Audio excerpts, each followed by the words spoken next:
Welcome to PBI Radio, everybody. I'm Chris Guns. This segment I'm going to be joined by Travis Freight Train Walker, scheduled to fight Tomasz Adamek on September 8th.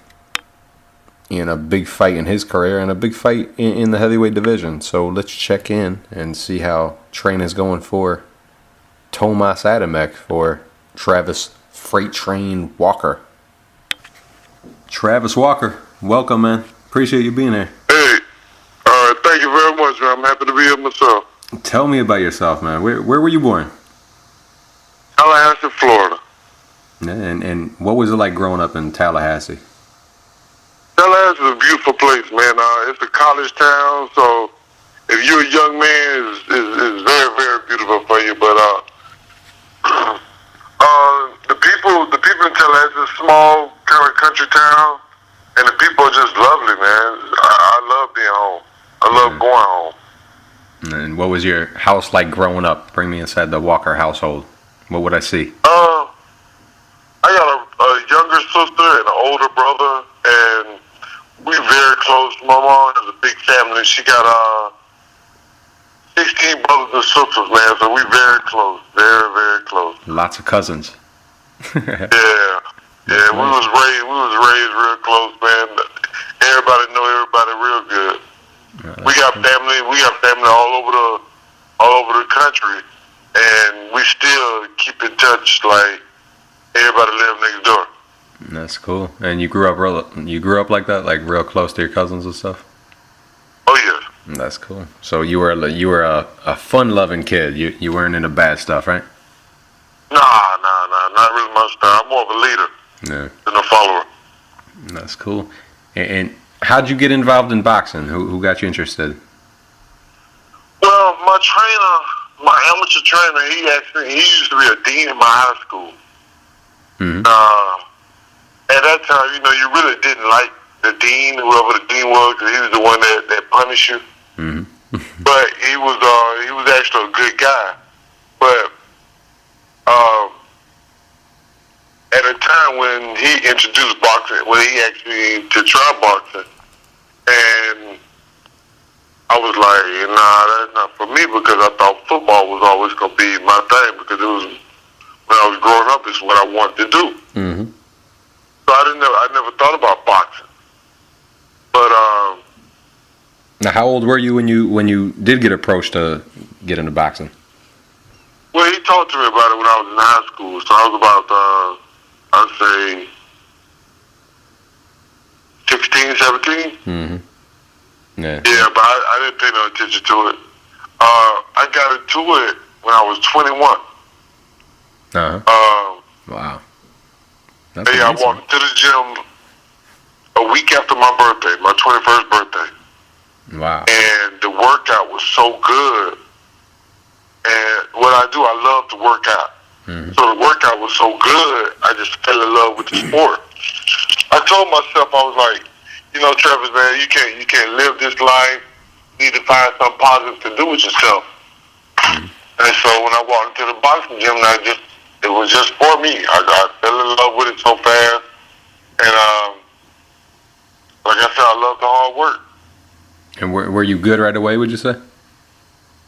I would say I was. I actually had my first amateur fight at 3 weeks. Wow. The Sunshine State Games. Yeah, and I actually came in third place at the Sunshine State Games in 3 weeks. That's awesome, man. And that's with 3 fights. That is awesome. I came in second place. I actually came in second place. I'm sorry. Mm. Yeah, so that was very big for me. So it gave me the confidence to believe that this might be for me. Yeah, obviously. And you win the U.S. Golden Glove Super Heavyweight Division in 2003. How'd you feel winning that one? Right. Well, actually, even before that, in 2001, I went to this is the same year that I started amateur boxing. Mm-hmm. I started boxing altogether. In 8 months, I was at the U.S. Games, the U.S. The Nationals, U.S. Nationals. Wow. And I came in third place at the U.S. Nationals. Mm-hmm. No, I came in 4th place at the U.S. National. Then we went to the U.S. Challenge, and I came in 3rd place at the U.S. Challenge in 8 months. And these guys been fighting for 10 years already. Yeah. Yeah. So I took it from there. My trainer, he wanted to take me out for a year. All we was gonna do is train. We wasn't gonna take no fight. Just train for a year. And he said the next time they see you, you gonna win it all. Next time they saw me was at the National Golden Gloves. I won it all. He knew it. And what's that trainer's name? The name of the trainer? Alonzo Johnson. Alonzo Johnson? Yes. Nice, man. And do you still keep in touch with him? Oh, yes. We talk all the time. Yeah. So when you did turn pro, what made you decide to do it at that time? I went to the Olympic trials, and the 2 guys I lost against in the Olympic trials, I really didn't feel like I lost against. And I was kind of old, so I was like, man, I'm not going to do another 4 years waiting on the Olympics. So I got approached by a couple of managers that wanted to sign with me, or wanted me to sign with them. And I found a guy that I felt like was perfect for me. His name is Steve Munstery. Yeah. And after spending a month at one of his camps and talking to him and getting to know some of his guys, I felt comfortable with signing with him. So I signed with him, and the years I spent with him, the first 4 years of my career was great with him. Until I started having a little slide, I started sliding down. I guess my mind wasn't into boxing as much as it was. That's my opinion. I feel like I wasn't as focused as I was when I first got started. So it was a lesson learned. I found myself, and I took a couple of losses in the process that I feel like really I didn't lose, and a lot of people actually felt the same way. But I finally built my way back up, and I'm focused now, and I'm ready for bigger and better things. Yeah, it's a learning game, especially when you get in it late. A lot of times you find people that lose a couple of fights, and as long as you keep an open mind and you keep on learning, you getting better. You get better off. I don't believe in not learning. You stop learning in boxing, you need to retire. Yeah, that's the truth. As good as you get, there's always room for something. That's right. And when you did miss the Olympics, though, did it hurt you bad, or maybe because you got in it late, it didn't affect you as much as it might have if you got in it younger and stuff? And how disappointed were you? I don't think it affected me that much because it wasn't a big dream, a big. It was a goal, but not such a dream. Yeah. Going to the Olympics was a goal that I wanted to accomplish just as an amateur, but my dream was not to be in the USA Olympics. Yeah, no. Your dream was to be Olympian altogether, so it didn't hurt me as much, but I didn't like the fact that the guys that I lost against, I knew I didn't lose against. I didn't like that at all. Yeah. So, as soon as I signed with this manager in in my pro career, the first thing I asked him, I said, could you keep me these 2 guys? And throughout my career, he ended up getting me these 2 guys, and I beat both of them in the pros. So that was proven to myself that I was able to beat them, and I should have been there. Yeah. Yep, I understand. And actually, I had other judges that I saw in my pro career that told me the same thing, man. We sure should have took you to the Olympics that year, because at least I would have went and fought. The guy who they took that year was Jason Estrada, and Jason Estrada, in my opinion, when it came down to fight time, he kind of, it's like he didn't want to fight. And it's not one fight that I've been in that I have not fought. Yeah. Even if I'm getting beat, I'm fighting. You gonna see Travis Walker fight. Yep. I'm gonna give it everything I got every round. That's right. Yeah, and I can't say anything different. Every time I saw you, it was it was just fun to watch. Must see TV, I guess. That's what it is. Must see TV when Travis Walker's on. And when you did turn pro, do you remember who you fought and what the result was and where it was held? Ask that question again. Do you remember who your first opponent was and what the result was? My first opponent, I think his name is Ralph. I can't remember his name. Just a mark. First opponent. I said he was just a mark. That's it. Yeah. It was in Arizona, and I stopped him in the second round. And that's actually how I got my nickname, my boxing name. A news reporter said that I ran through my opponent like a freight train. Yeah. And my manager fell in love with the name. So he kept talking me into adopting the name. So I played along with it because at first I really didn't like it. But I played along with it, and I noticed that the crowd actually liked the name. My fans or people that was around, they enjoyed the name. Mm-hmm. So I ran with it. You know, if the people like it, I like it. It's a nice name. And I'll tell you something. I'll tell you something too. You knocked the guy out in the first round, so I think you were like putting some pressure on yourself. It felt longer to you than it was. First round, not second. It's quicker than you thought. First round. Oh, okay. Yeah. That's a freight train. Quicker than you thought. Yeah. Right.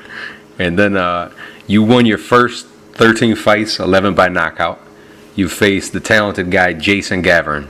He was known for being a good sparring partner, tough guy, and you fight to an 8-round draw. What was the Gavin fight like? What do you remember about it?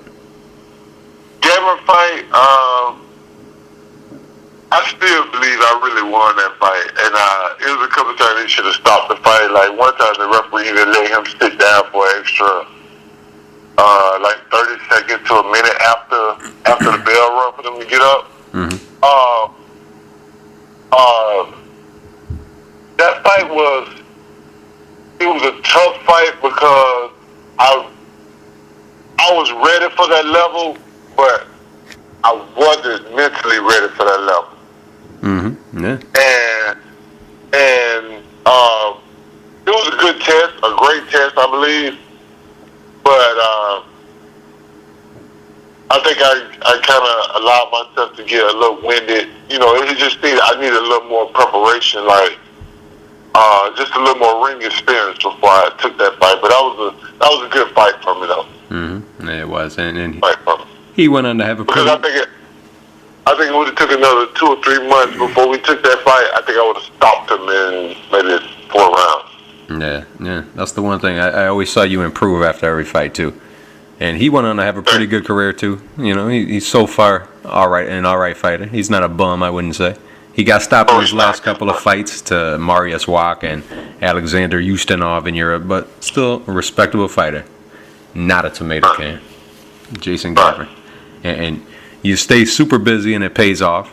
After 8 more wins and in your 8th and your last fight of 2006, you fight your amateur nemesis, Jason Estrada. You fight him in the pros. Right. He beat you all 3 times you fought him in the amateurs. You're winless. Right. You're more experienced in the pro ranks, though, at the time you guys fought.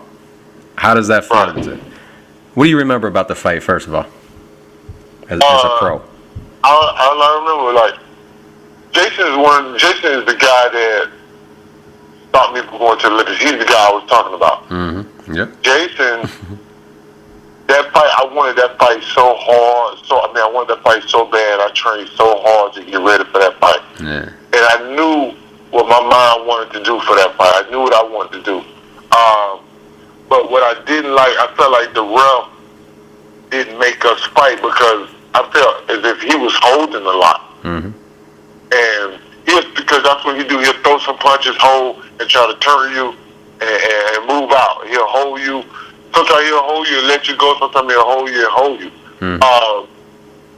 But the last round is the only round that the referee actually made him fight.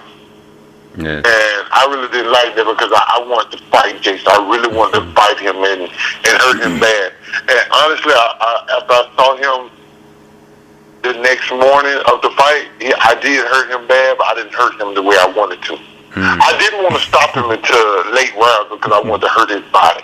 I want him to feel my pressure, my power. I want him to feel like, dang, I got beat by this guy. Yeah. This guy can really beat me.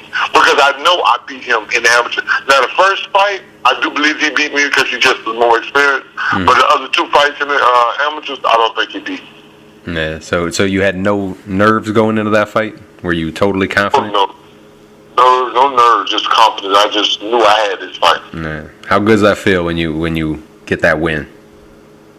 It felt great. It felt great because it's like when you know something and then finally it's like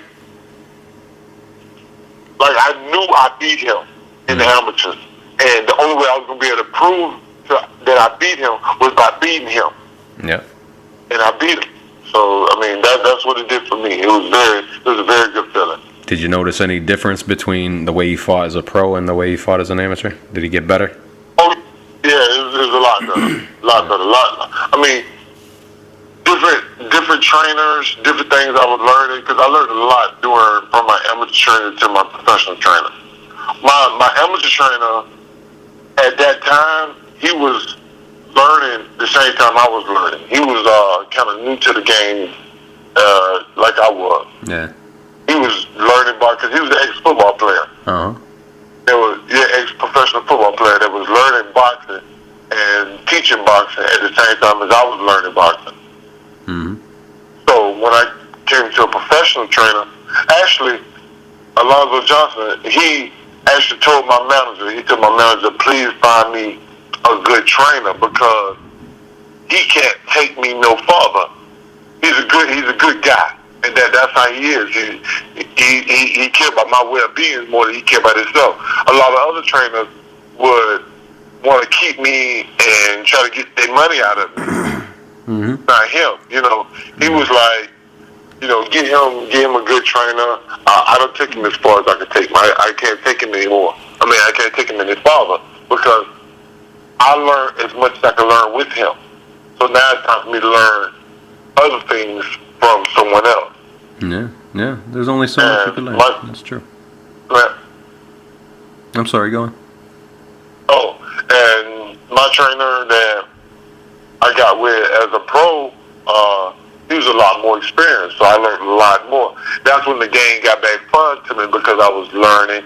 Anytime I'm learning about boxing, it's always fun to me. Always fun to me. When I get to the point that I'm not really learning no more, it gets kind of boring. Yeah, that's true. So I try to study as much as I can. Yeah, and you can see it paid off for someone like Kelly Pavlik. Sometimes that change is needed. Right. And speaking of your fight with Jason Estrada, he had a good career too after. He actually fought your upcoming opponent, Tomasz Adamek, and he had a good showing. I think he just let Adamek outwork him.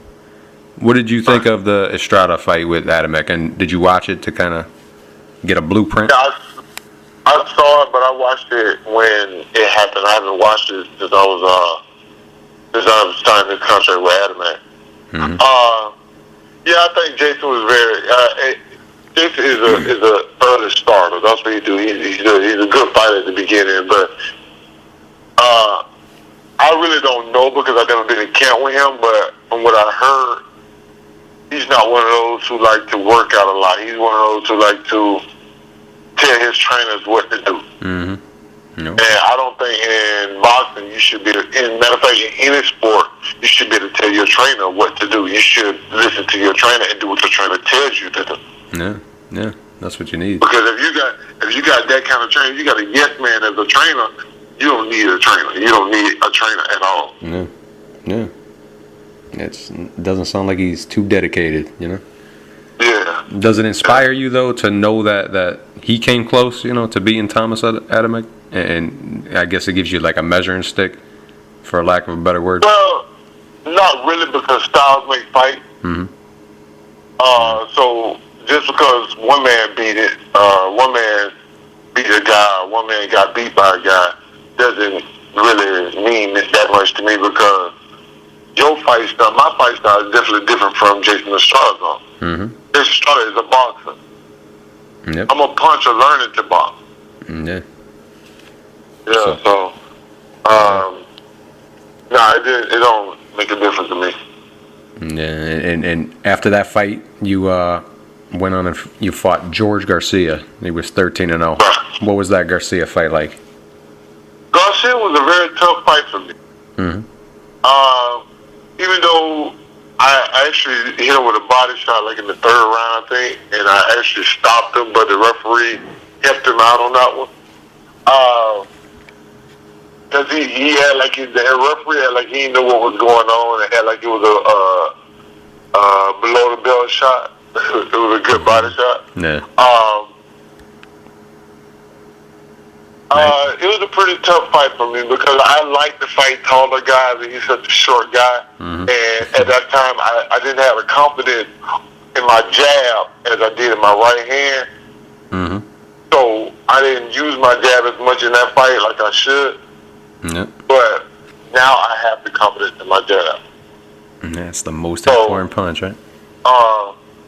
Yeah, that made a difference in that fight. That's why that fight was so hard, because I didn't have the confidence in my jab and I wasn't using it as much. Mm-hmm. And George Foreman said once he learned how to jab, the sport got easy.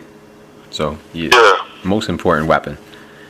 And you won that split. Sure. You won the split decision after 10 rounds. Did you feel you won it, or was it even a question to you? Oh yeah, I knew I won it, and the referee had to try to take a point from me, and I mean I don't know. Mm-hmm. I don't know. And you won the IBA America's Heavyweight Championship with that one. Is that an actual belt? Correct. Did you get a belt? Yes.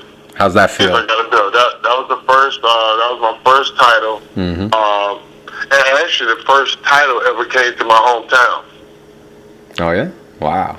Yeah, my hometown has never seen a belt until that belt right there. So that might have already got you. After that, we got Tavares Cloud. And Tavares Cloud, they brought a few of them back now. Yeah, it's just you and Tavares, though. You already might have sealed your ticket to the Hall of Fame. What's that make you feel like? It feels great, man. It feels great, man. To be something, to do something, especially in a town like mine, mm-hmm. feels great. Yeah, and a couple wins later, you fought T.J. Wilson. Take me through that first fight with T.J. Wilson. You ended up having two fights. I knew that T.J. hasn't had a fight in I think about 2 years, and T.J. was in terrible shape. Mm-hmm. So I kind of had the mind frame that T.J. was going to try to rush me, and he did. And I said, okay. So I backed up and let him do his thing because I knew he was going to die out in a couple punches. Yeah. TJ threw 11 punches. I counted. He threw 11 punches. As soon as the referee started the fight, I saw him breathing hard. And so he was just like I thought. But that was my fault for changing the game plan. The game plan should not have been let him lead and let him tie. The game plan was to fight my fight.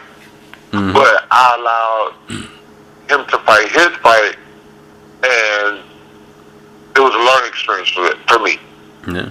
Not to let anybody fight their fight. Make sure everybody fight my fight. Stick to my game plan, and they would eventually fight my fight. Mm-hmm. So I mean, it was a learning experience. So my promoters, the Goosens, and my manager, we did everything we could to get that rematch, and I begged them for that rematch. So we had Showtime to give us that fight again. I gave TJ every dime I had. I didn't take no money for that second fight. Mm. I gave TJ all that because TJ wanted more money. So we gave TJ all of that in order to take that fight. Yeah. I made no money off that fight. My manager didn't make no money off that fight. My manager actually paid an extra $5,000. Wow. Jeez. You wanted him. You wanted that guy. I wanted him bad. I had to have him. How did it feel to look at your record and see that always going? Everyone fantasizes about being undefeated forever. How's that feel to lose it? Right, especially losing it that way, it hurt really, really bad. Yeah. And some people say, then, you know, after a loss, that's where you can find out what you're made of, pretty much. what you're made of, right? You can find out what you're made of. And I had to find out what I was made of. Yep. Yep. Was this for me or not? So I had to get the rematch. And you did. You came right back and you beat Ralph West. And 4 months after losing, you got revenge on T.J. Wilson. How'd that second fight go? And how good did that feel? It felt really good. I think I came out a little more. I think it was good that I came out aggressive because I think I calmed the beast that was in him. Because I felt like I was a little too sloppy because I was so aggressive. But being that kind of aggressive on a big guy like that, I think I calmed him down. Because I knew he came in confident because he already stopped me. So he probably thought that I had fear in my heart for him, but I don't have no fear. I don't have no fear for no man. That's it. So I knew I had to come in. I had to bring it. Yeah. So I brung it, and when I caught him with his, I caught him with a 1-2. When I caught in the second round, I caught him with a 1-2, and I knew I had him. Especially because he shook his head and wiped his nose, and let me further know that I got him. So I just went to work. That's the sign right there. The wiping the nose. Right. And you see him just. It's over. Gotta feel good. Right. And that night you won the NABF title too. So you're moving on up. How'd that feel? NABF title. It felt real good because it was just once again beating somebody that I knew I could beat. Yep. But getting that other title meant a lot to me because it solidified that I'm here. I'm supposed to be here. That I'm a heavyweight boxer. Yep. I'm a North American heavyweight title. I had the North American heavyweight title. That's what to me is the biggest American title you can have. Yep. And it meant so much to me to have that title. So I felt like I was supposed to be here. Yeah, it made you feel like you belonged, and you know, you find out you prove something to yourself, kind of, I guess.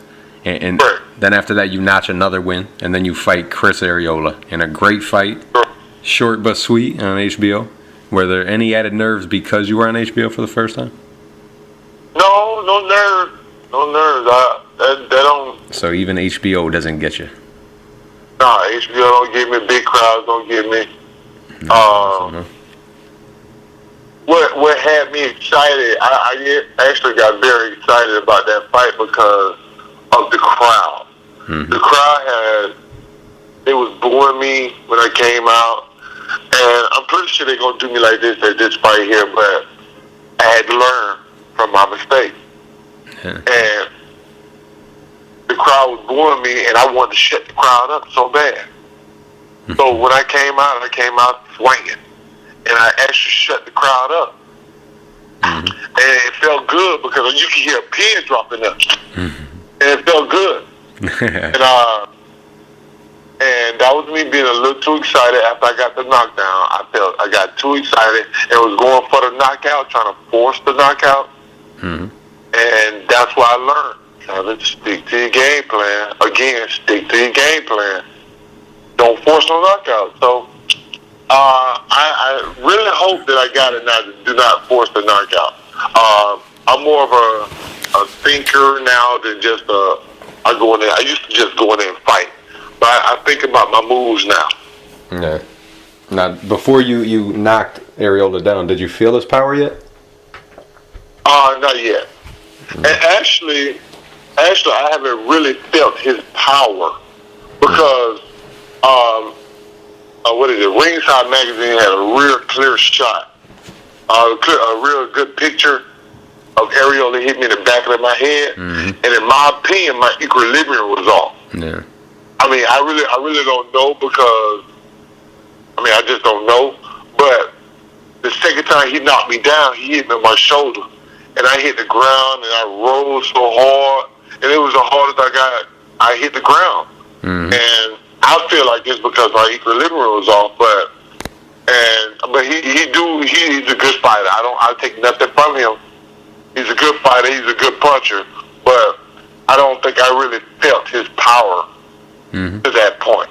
No, no. And did you see the punch at all, or you didn't see it? No, I didn't see it. No. I didn't see it. And I didn't really see any of his punches coming after the knockdown. Yeah. And how does it feel after that loss? It's kind of big loss. I can't really say I felt bad about that loss because Ariola is one of the elite heavyweights that's out there. I can't really say I felt bad about the loss. I felt bad because I lost.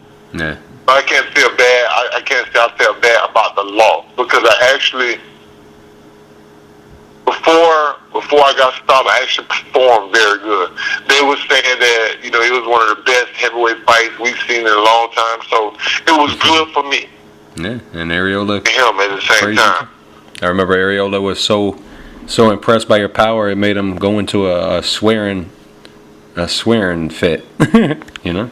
Right. He was impressed with your power. You know, you left an impression on Chris Ariola, and you returned. He still speaks on it today, and I commend him as a man for doing that. Yeah. He still speaks on it. Yep, and you got to respect that. Some people try to act like they never got hurt. I don't like that.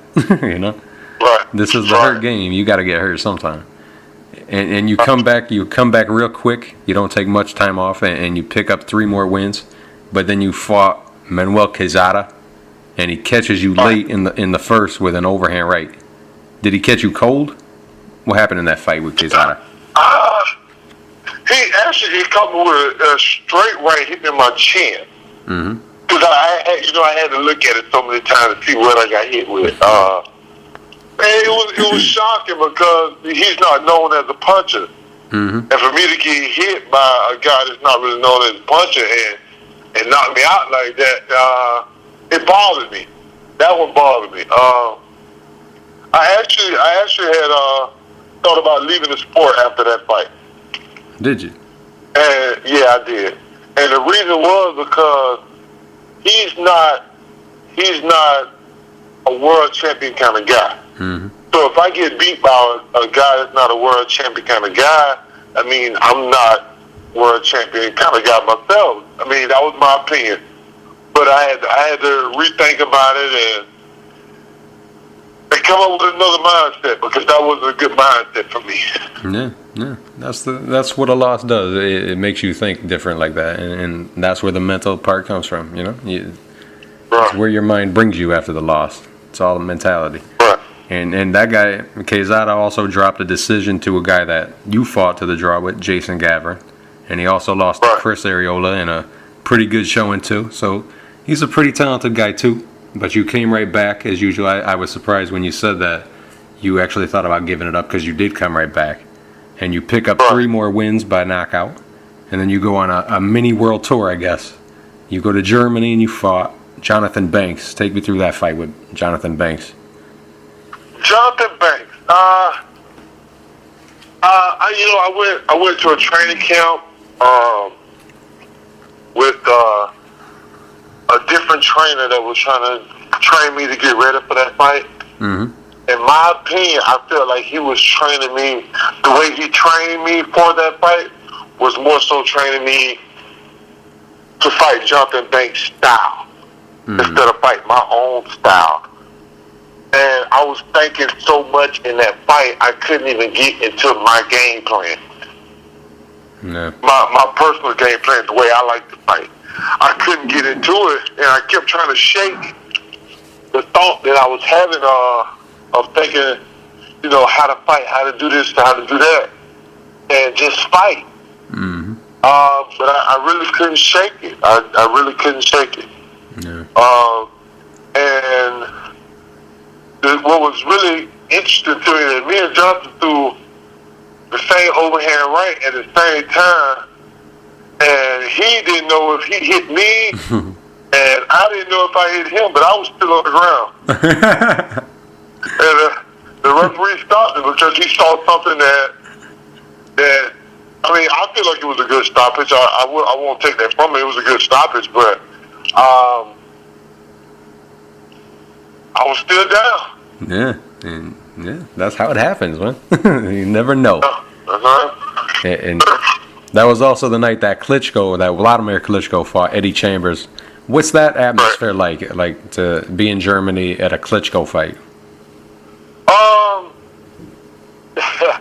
They actually know how to put on a show. Yeah, I would say that. These guys here, man, these brothers here, they are really good businessmen. I say that. Yeah. Because a Klitschko show is not just a boxing match. It's a party. It's a celebration. People come out and they really enjoy themselves. And then they have after parties. I actually love the way these guys have shows. Yeah. I haven't seen a show not nearly as good as they show. Yeah, the Germans and the British people. And they treat you well. They treat you well. You know, you can go to some shows and the promoter will treat you like you just second hand trash. Mm-hmm. Yeah. Because you're not their fighter. But these guys here, they treat you like, you're the heavyweight champ yourself. Yeah, that's what I heard. Chris Bird said that actually. Chris Bird said they're good guys. Did you? Yeah, very. Did you spar with both of them too? Yeah, I sparred with both of them. And what'd you think of Vladimir? In camp, I said they treat you very good as well. These guys are some real gentlemen. This is a gentleman's sport, and they're some real gentlemen. Now the older Klitschko, when he's sparring, he's sparring. He's more so working. Learning. He's working. The younger Klitschko, I think he's trying to knock everybody out that he's sparring with. The camps are very fun. Very fun. I enjoy going to their camp. They could call me anytime, and I would be there. The camps are nice. You're going to get treated well. The pay is good. I sparred with the older Klitschko in L.A. one time. And a lot of times, and when you go spar, people try to give you cheap hotels. They try to take the cheapest way out they can. But these guys, they wasn't like that. They treated me real good, gave me real nice hotels. Their camps are real nice, but I have nothing bad to say about these guys. Yeah. Now, we know they'll never fight, but if they did, who would you think would win that fight? And you might not want to say. No, because their styles are so different. Yeah. Like the older Klitschko, I think that he's the smarter and the tougher. Meaning, like he got the mental strength. He got mental strength as the boxer. The younger one, I feel like he got physical strength. He got better feet as a boxer. But I still think the older one is the tougher boxer because of his mental strength. Now, do they give you pointers when you're in camp with them? I got some from the older one. Yes, he spent time with you. He talked to you. He tried to help you out, give you more than just like the older one. The older Klitschko, he asks you like every day, is everything all right? Is there anything I could do? That's the kind of guy he is. I mean, the younger one did it too, but he wasn't as clear with it as the older Klitschko. The older Klitschko, he made you feel more comfortable than I've ever been anywhere. Yeah. That's cool though. That's priceless experience to spar with them, Right. And then after that fight, you went to Australia and you fought Alex Leapai, if I'm even saying that right. And that went against you too. What happened in Australia against Leapai? Well, with that fight, I had Alex to the point where he couldn't. He had nothing. He had no answer for nothing. He was tired. He was beat up. I knocked him down. I cut him. and he came and threw some punches, and the referee stopped the fight. Do I know why? No. But that's what he did. I mean, it's a part of the game, and it's sad that it came to this, but this is boxing. Yeah. What do you think of that? Like you go and you train and you work as hard as you do, and then someone takes it from you, not the fighter that you train to fight, really. What's that? I think it's terrible. I think it's very sad where this sport is headed, and the fact that I think they're going to allow UFC or whatever to take boxing away from us in the sport because of what the promoters want. A lot of people, I mean, you really can't. A big part of boxing, a lot of people like to bet on fights. You can't even bet on fights no more because, I mean, even if someone wins the fight, they'll take it. Because they want so-and-so to win. They want so-and-so to be the new face. They want, No, let the winner win. Yeah. This is boxing. Let the winner win. And the fighters know when they lost a fight. Yeah. Like for instance, Bradley. Bradley know he lost that fight to Pacquiao. Yeah. That was the saddest day in boxing to me, my opinion. That was the saddest day in boxing. Yeah, it was up there. I was at a fight party, and you see regular people that's not real big boxing fans get up, walk out, and say they never watch a boxing again. No. This is what I saw, and it's sad to me to see that. I know. And these people knew that I'm a boxer, and they saying this in front of me that they're not gonna watch boxing again. So how does that make me feel? You gotta tell them you're gonna hit your next guy like a freight train. Take it right out of the hands. Just take it right out of the hands. It does stink though to have to go away for that long and put so much work and dedication into it, and to get it taken away. And you see it too much. Like you said, people go away from their families.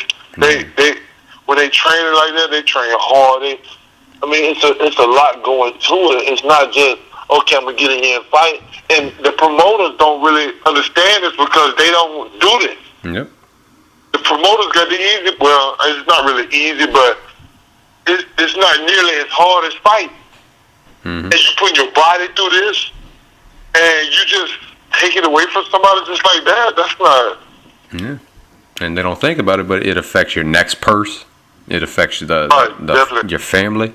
Everyone gets affected. Your whole career is going down because of one fight. Because of one promoter feel like he wanted somebody else to win your fight. It stinks, man, but it's too prevalent in the sport. Would you ever think about getting into UFC yourself? Being a football man? No. I actually think it's too dangerous. Yeah. I'm kind of turned off by it. Boxing is a dangerous sport, but I think it's way more dangerous than boxing. Oh yeah. You're totally right. I kind of can't even watch sometimes. It's too brutal. Yeah. After that fight in Australia, though, you go to Germany again, and you dropped a close 8-round decision to Chagayev. It sounds like you should have won that fight. What do you think about it? I know I won that fight. I actually got an email from some guys that was at the Klitschko camp. It felt like I won every round. Yep. Now they sitting around with Klitschko as well, watching the fight. Everybody was sitting around watching the fight, and they called me. They emailed me and told me that I won every round. Being in his backyard, I gave him 3 rounds out of 8. That's not enough to take a fight from a person. To be honest, even some of the guys, like I fought in his gym. So they had friends and everything. I went to their party afterwards, and some of Shakaya's friends was telling me that I won that fight. That's I know I won that fight, and there's no doubt in my mind I didn't win that fight. Yeah. But I feel like if you're gonna rob a guy that bad, make it a draw. Don't completely rob by taking the fight. Make it a draw. Yeah. And let that fight was too. I was too far ahead for them to just take that fight like that. Yep. And it would still stink if everything got made into a draw, you know? Like it's sad that you can't just go anywhere in the world. It still stings, not as much as that loss. Yeah. But the bottom line is, I mean, even though I'm sure you kind of could go away from that fight feeling good with your chin up and stuff, but bottom line is you went 0 for 3, and you lost 3 fights in a row. And then you come back home and you get back on the winning track, and you win 4 fights in a row, including a good one with Alonzo Butler. Tell me about that one. Right. Alonzo Butler is probably the toughest guy I ever fought. If Alonzo Butler would have been in great shape for that fight, I probably would have took another loss. Alonzo Butler came in, he's very, very strong, and he fought a fight, but he wasn't in the shape that it took to actually beat me. Because it got down after the 3rd round, it was like I might throw 30, 40 punches, and he might throw 9. Yep. Yeah, but when he hit, I knew I was getting hit. You kind of stay hit. Right. So you stay hit. You know you got hit. And you credit your conditioning with getting you through that one. Yes, I do. Yeah. I do. And then you got called to do another world tour. Then you went back to Germany again. This time you faced talented, highly decorated in the amateurs, Kubrat Pulev. What do you think of that fight? This was definitely my fault on that because I ended up getting me a job because I wasn't making no money in boxing, and the job was taking a lot of my time. And then I got this call for this fight. And when I got this call for this fight, I got this call with 2 weeks' notice. That's a week of training and a week of traveling. I shouldn't have took the fight for my career, but when I watched tape on him, I knew it was a winnable fight. But I didn't think I was in as bad a shape as I was. But I came in the worst shape I've ever been in my boxing career. Wow.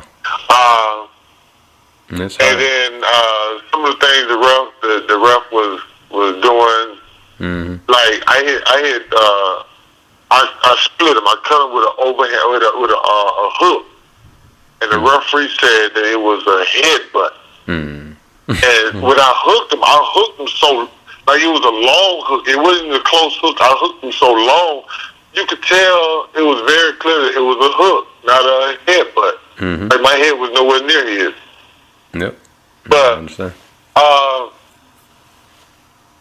Olaf, I really wish I would have came in shape. It would have been a different fight. I don't think he would have made it past 4 rounds with me. Yeah. I really don't. He's a good fighter. He got a good style of fighting. But like I said, styles make fights, and I really believe he would have made it past 4 rounds. So you're not as impressed with Pulev as you are Klitschko? No. There's a lot of guys I'm friends with more than I am with Pulev. Yeah. Then you went to Australia again. This time you won against Cali Meehan. You stopped him. Yeah. Stopped him, matter of fact, and you were you the no you went you take me through that fight with Cali Meehan, the strong guy. Did you feel that right hand he got? I felt his punches, but it didn't hit me like the big puncher I really thought he was. Now he do hit hard, but I guess I had a more of my thoughts was that he was going to be bigger punches than that. I mean, he do hit hard. I'm not taking that from him, but it's not as big as I thought it was going to be. Yeah. You psyched it up bigger in your head, and you overdid it. I think I did. So, what was it? You had a happy trip to Australia that time. That was a good one. I did. Yes, I did. Well, I kind of knew that. Well, in my mind, I knew going back over there that I wasn't going to allow myself to get robbed this time. Yeah. And I had enough time to get in shape and be well prepared for this fight. And I was well prepared for this fight. And they love Cali over there, don't they? Yeah, Yeah, yes they do. Yes they do. Yes they do. I mean, he deserved the love because he's a good fighter and he fought his way to the fan base. Yeah. And what did you think of Australia? A lot of people go there and they don't want to come back. It was nice. Things I love about Australia, the crime rate is very low. Yep. I wish America would wake up. Don't you wish that? Today on CNN, I was watching, and they said really? Philadelphia, 210 murders so far this year. And it don't matter what city I go to, any city I go to, it's always something. Always Isn't? something. And it's some of the stuff that be going on is like, why? Yeah. For what? I can't believe how easy it is for kids to kill people and stuff. You know, it's like little place like Philly, 210 murders, Right. and it surpassed the United States casualties in the Afghanistan war this year. Then you see things like the movie theater shooting and the religious building getting fired, open up on. It's like, what do you think's going on, man? What do you think we could do about guns in the country? It's more important than boxing, actually. What I think we need to, it's our youth. Like, we need our parents to pay more attention to our youth, their own kids personally, to teach them to be leaders and not followers. Yeah. And you're from all the the South. all the kids these days, all I see them, they want to be like this person, they want to be like that person, they want to be like this person. I was taught to be a leader. Yep. And if everyone was taught like you. Be you. Make people want to be you. That's what I'm teaching my son. Yep. I'm teaching my son to be a leader, not no follower. Yep. And he will. Somebody say, I'm gonna kill this, I'm gonna do this, I'm gonna do that. So what? Yeah. People say I'm a killer. You ain't no killer because you ain't killed nobody. Yeah. If you kill somebody, you'll be locked up. Yeah. Hopefully. So why are you following these people? That's crazy, man. See, you said it yourself, though. You're teaching your kids how to do it, and a lot of these kids don't even have fathers to look after them and guide them along. But see, what I want to do, my biggest dream is to open up a youth foundation, like a recreation center, something similar to a YMCA for kids, but I want to open it in my hometown.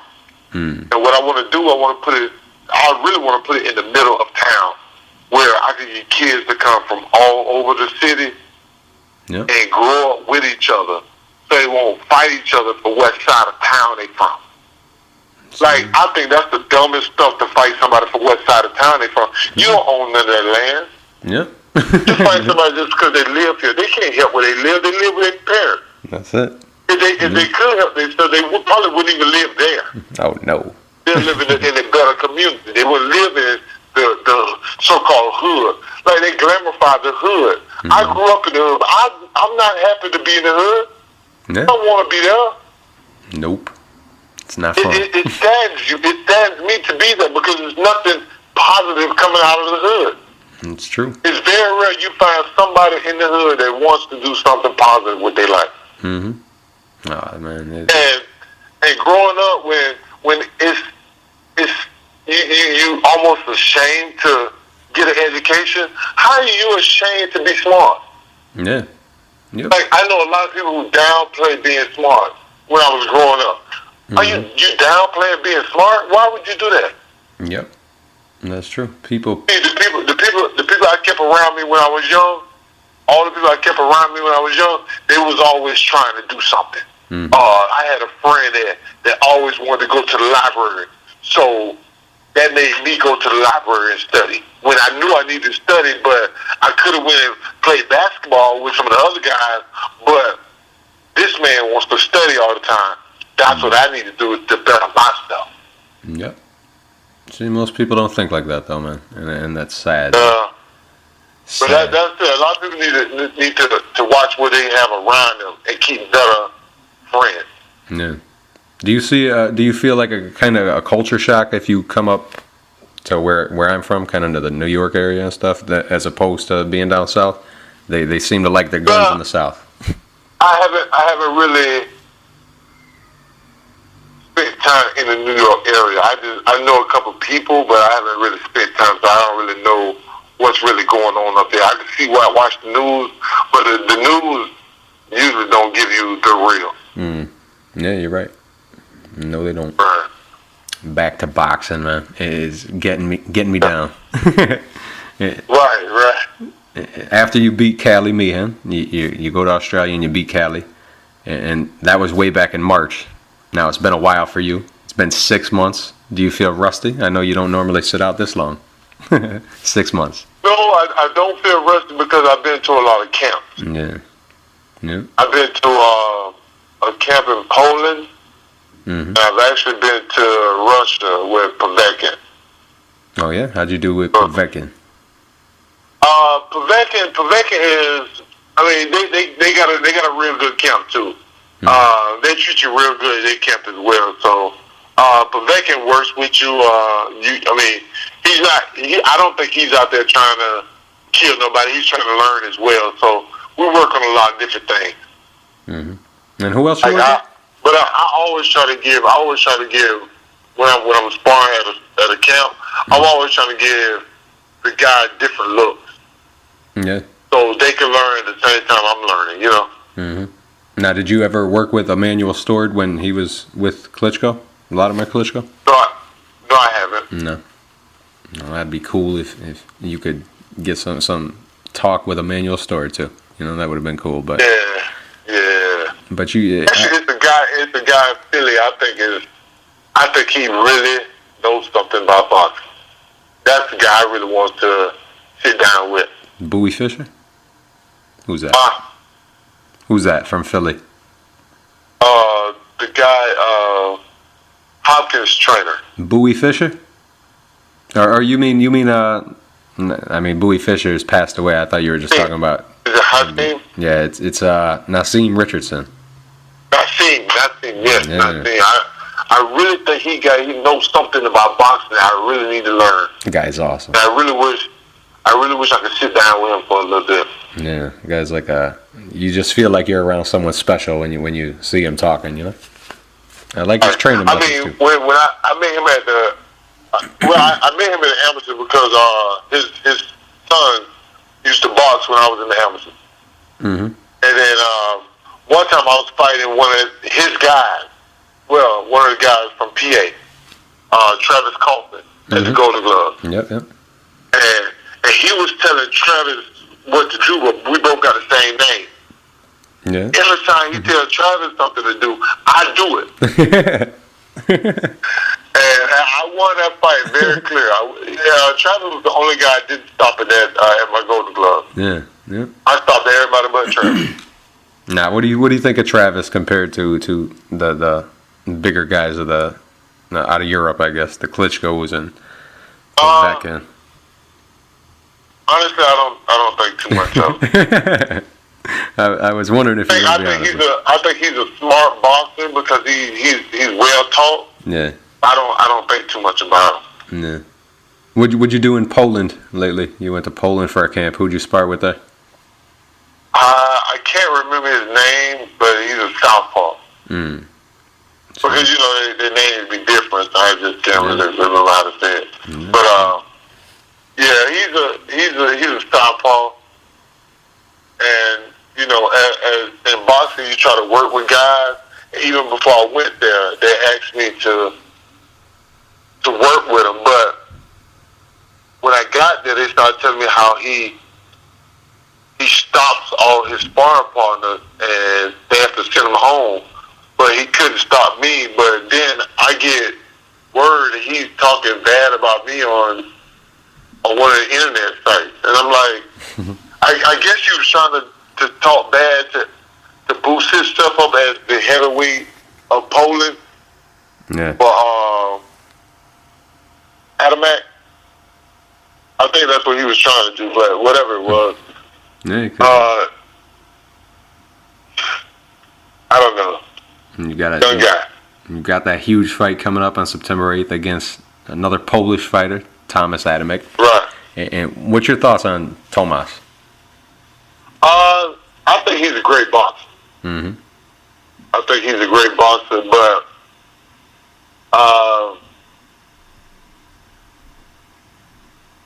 I have a game plan for him, and I know I'm gonna have to stop him to win this fight, and I'm not gonna force the knockout, but I can really see it coming.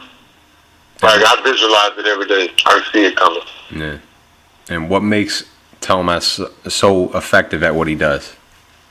What do you see from his style? Because he's actually a smart boxer. He's actually a real smart boxer. He know how to get in and get out. He know how to move well.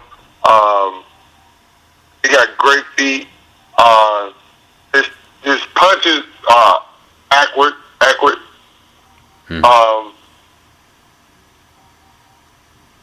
I really don't have too much bad to say about him, but this is a heavyweight. That's the best. That's the only thing I can say. This is heavyweight. And what do you see that you're going to try to exploit? Are you watching fights with maybe like I don't know, fight? Eddie Chambers. No.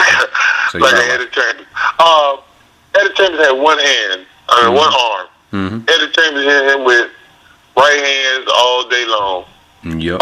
What you don't want to get hit is one of Travis Walker's right hands. Nope. So, I'm pretty sure he's going to get hit with one. And when he do, I think it'll be for me. And so the Eddie Chambers fight's the one you're trying to study more. So Eddie's a boxer. One thing. Okay. So on the big fight, what's your prediction for you versus Tomasz Adamek, September 8th coming up? What's your prediction for the fight? I predict an early stoppage for me. For one, I know that's the only way I'm going to win this fight. So I got to, and my game plan, I'm pretty sure it'll happen. What do you see when you stand next to him at the press conferences, when you size him up and look at him up close? You impressed with his size after being a light heavyweight? I am. He's actually not. He's actually bigger than the guy I thought he was. Yeah. Big guy. And because they say 6'1", but he's an inch shorter than me. I want to say not even an inch shorter than me. Yeah. And you are a football man, and you're on the verge of something big in the heavyweight division. Do you keep an eye on Seth Mitchell at all? What do you think of Seth? Yeah, I do. What do you think of his coming into the game as late as he did, and what do you see from Seth right now? He reminds me of myself. Big guy, strong. He come and he fight. But everybody got to learn, and his time is coming, and I just hope that his camp don't move him too fast. Try to move him too fast. Yeah, that's what I'm worried about too. Yeah.